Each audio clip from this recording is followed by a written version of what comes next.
Hey everybody, I'm just sat here and I'm in my teenage daughter's bedroom. I've just straightened my middle daughter's hair for the first time. She has really naturally curly hair, and I was like, oh, you know what, I'm going to straighten my hair because yeah, it's a big deal. My hair was something that I was bullied about at school because it was naturally curly, but my mum made me have it cut really short. So it would just go like poof, like the worst afro you could imagine, but not even nearly as attractive as a good nice afro. And I would get bullied for it, called all sorts of just like mean kid names, and it was one of the first things that I started to take charge of when I began to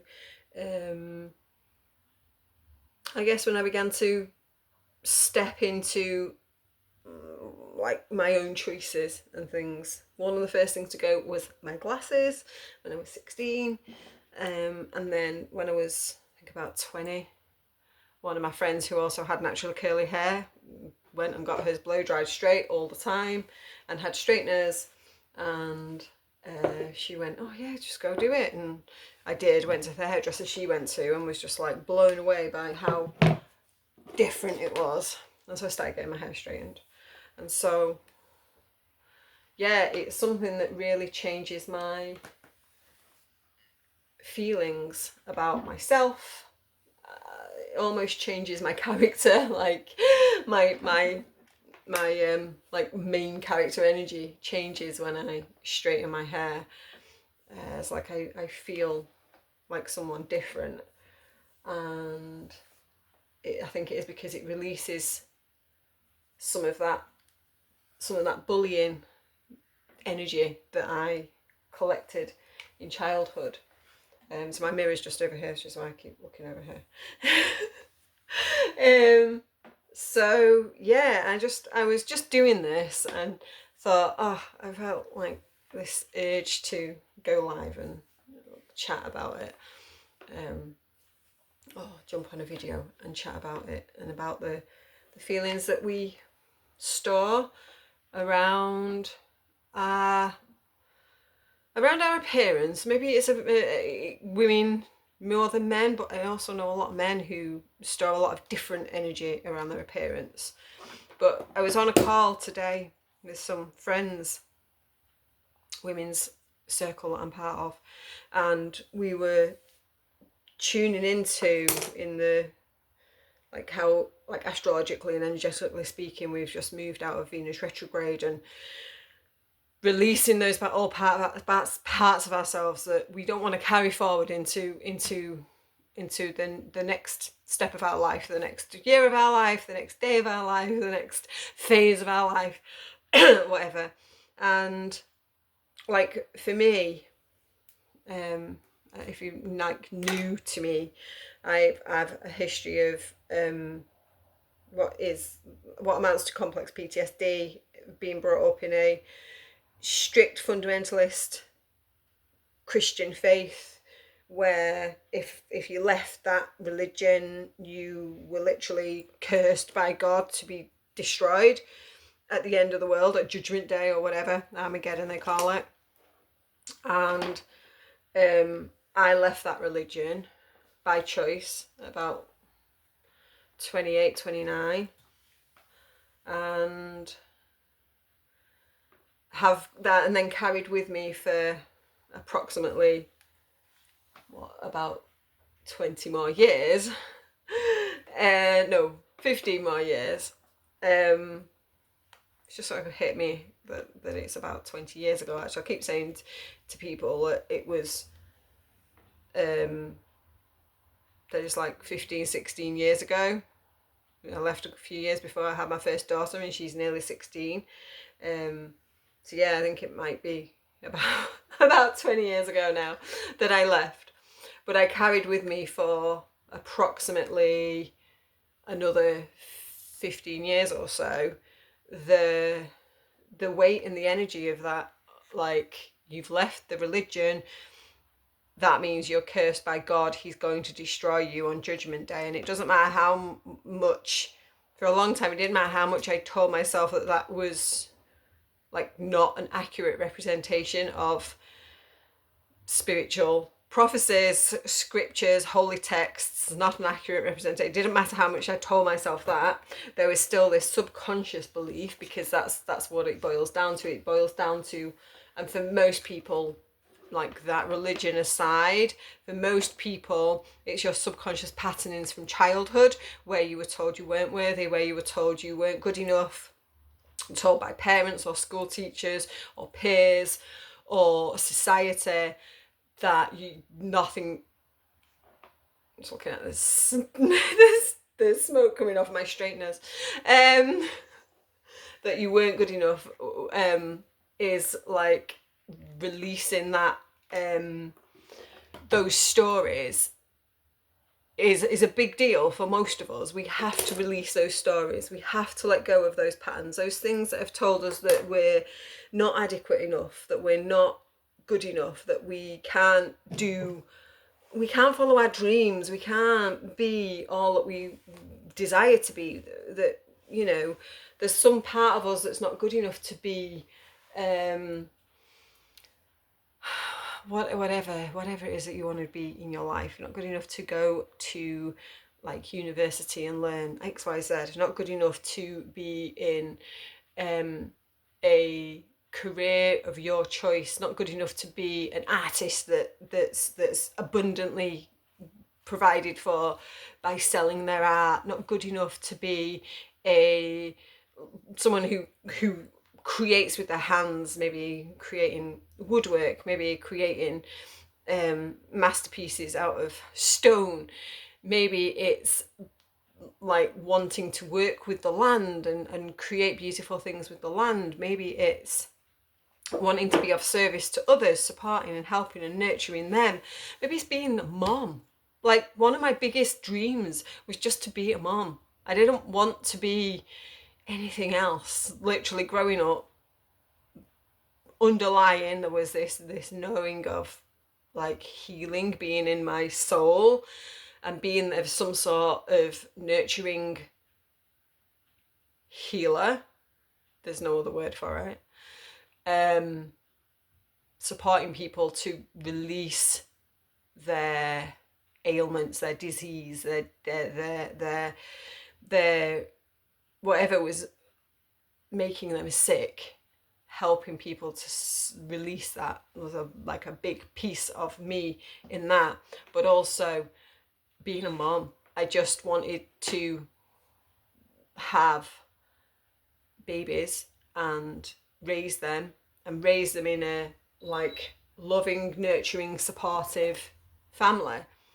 And that's just not, it's not something that, if that's your deepest desire, it's not very well paid. If you need to like survive in the capitalist society that we live in, it's not particularly well paid means of living, and yet, you know, it's raising the next generation. It's caring for and supporting the next generation, and you know, I've got 2 teenagers and loads of their friends are anxious, depressed, struggling with mental health. Like 13 and 14-year-olds should not be struggling with mental health. They really shouldn't.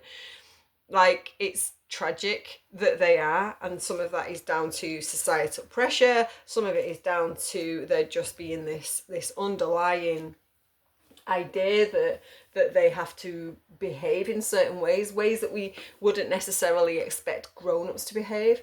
I saw an Instagram reel the other day about how CEOs of businesses, like workforces, office staff, and I think I remember my husband's office at one point doing some sort of connection. I can't remember what they call them, when they like all get together and do like a day of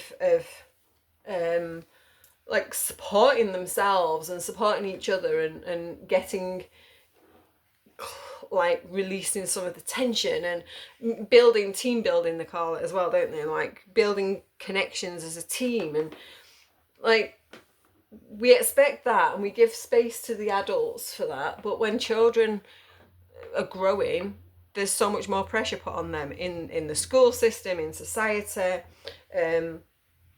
and yeah, these were the things that were coming up through this call I did earlier today. It was on earlier today.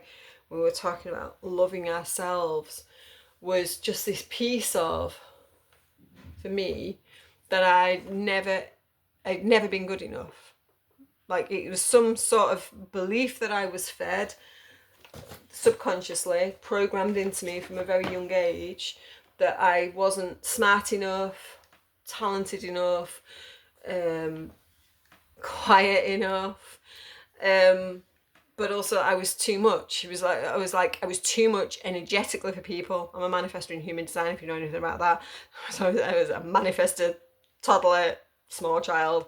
I was too much for people, so I was stifled down, and that then created these thoughts within my circuitry that nothing I ever did would be good enough. And because I was dissuaded from academics, because that was part of the like normal religious indoctrination, I was dissuaded from academics, which I was pretty good at actually, so that I didn't pursue academics. And because that's how the world measures success, then like you get it now, my eldest 16 and her peer groups who are in school are doing their GCSEs, and it's like that's how they're measuring success, and it's like it's not. You measure success by like how you are as a human being, how you treat people, what you create that's comes from your heart, and how you can grow and expand in your self and your experiences from that.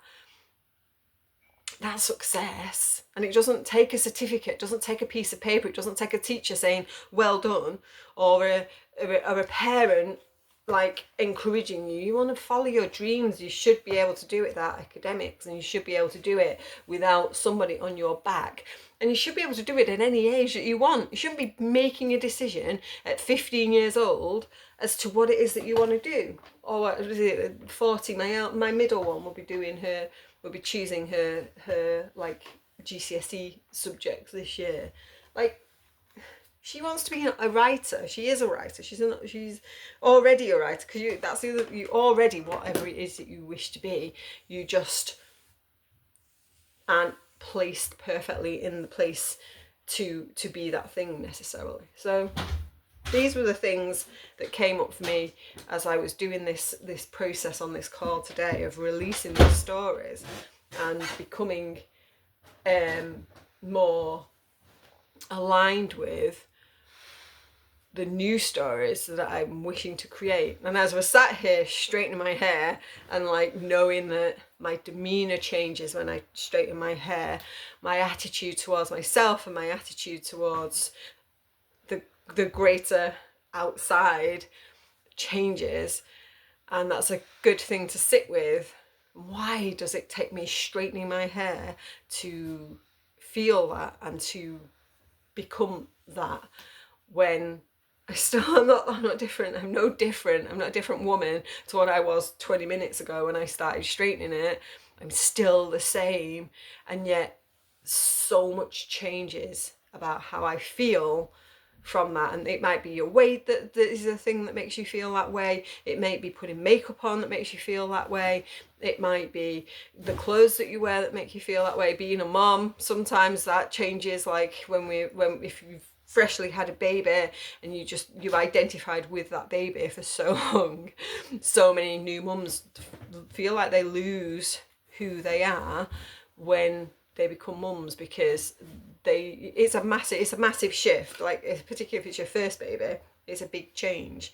So yeah, they were the thoughts that came to me, and I was like, I'm going to share this, because a lot of the processes that I support with, the things that I teach, bring us into these realizations through the course of talking about them. We were going to do some EFT to help release some of these stories, and that's like learning how to renew the nervous system, calm the nervous system, and reprogram the subconscious mind are the ways through the old stories, to release them, to release the patterns that we've been in, and to get to the bottom of them and find them to start with, and then move through them and move into creating the life of your dreams. So now my little thoughts for today. Thank you for watching, and I'll see you again soon. Bye.